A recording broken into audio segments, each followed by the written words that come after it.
കൂട്ടത്തിലെ food lovers ഉള്ളതുകൊണ്ട് തന്നെ ഫുഡിനൊരു ക്ഷാമം ഉണ്ടാവാറില്ല.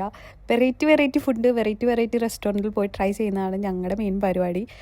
ആദാമിൻ്റെ ചായക്കടയിൽ പോയിട്ട് ആദിലത്താത്ത ഉണ്ടാക്കുന്ന ഡിഷുകളുടെ ഒരു ഫെസ്റ്റ് നടക്കുന്നുണ്ട്, അത് ട്രൈ ചെയ്യാമെന്നായിരുന്നു. അങ്ങനെ ഞങ്ങൾ അവിടെ എത്തി. അവിടെ എത്തിയപ്പോഴാണ് ആദിലത്താത്ത അവിടെ ഉണ്ടെന്ന് ഞങ്ങൾ അറിഞ്ഞത്. അങ്ങനെ ഞങ്ങൾ മാനേജറിനെ വിളിച്ചിട്ട്, ഞാൻ മാനേജറിനെ വിളിച്ചിട്ട് പറഞ്ഞു നമുക്ക് ഒന്ന് മീറ്റ് ചെയ്താൽ കൊള്ളായിരുന്നു എന്ന് പറഞ്ഞിട്ടുണ്ടായിരുന്നു. ബിക്കോസ് ഷെറി ഭയങ്കര ഇഷ്ടപ്പെടുന്ന ഒരു ഷെഫുകളിൽ ഒരാളാണ് ആദിലത്താത്ത. സോ എനിക്ക് അവളുടെ ഒരു എക്സ്പ്രഷൻ കാണാൻ ഭയങ്കര ഇഷ്ടമായതുകൊണ്ട് തന്നെ അപ്പോൾ നമ്മൾ പറഞ്ഞു. ആദിലത്താത്ത നമ്മുടെ അടുത്ത് വന്ന് സംസാരിച്ചു. She is very good human being. ഒരു പരിചയമില്ലാത്ത രീതിയിലൊന്നുമല്ല സംസാരിച്ചത്, നമ്മളെ മുന്നേ പരിചയമുള്ള പോലെയാണ് സംസാരിച്ചത്. അങ്ങനെ നമ്മൾ ഓർഡർ ചെയ്ത സാധനങ്ങളൊക്കെ വന്നിട്ടുണ്ടായിരുന്നു. എൻ്റെ ഫേവറേറ്റ് പ്രോൺസ് റോസ്റ്റാണ്. അതിൻ്റെ മസാലയും അതിൻ്റെ എരിവും എല്ലാം അടിപൊളിയായിരുന്നു. എനിക്ക് ഭയങ്കര ഇഷ്ടപ്പെട്ടു. പിന്നെ അവിടെ കുട്ടി കുറേ ആസ്തറ്റിക് ടൈപ്പ് ഓഫ് പിക്ചേഴ്സൊക്കെ എടുക്കാൻ പറ്റിയ ഒരു പ്ലേസും കൂടിയാണ്.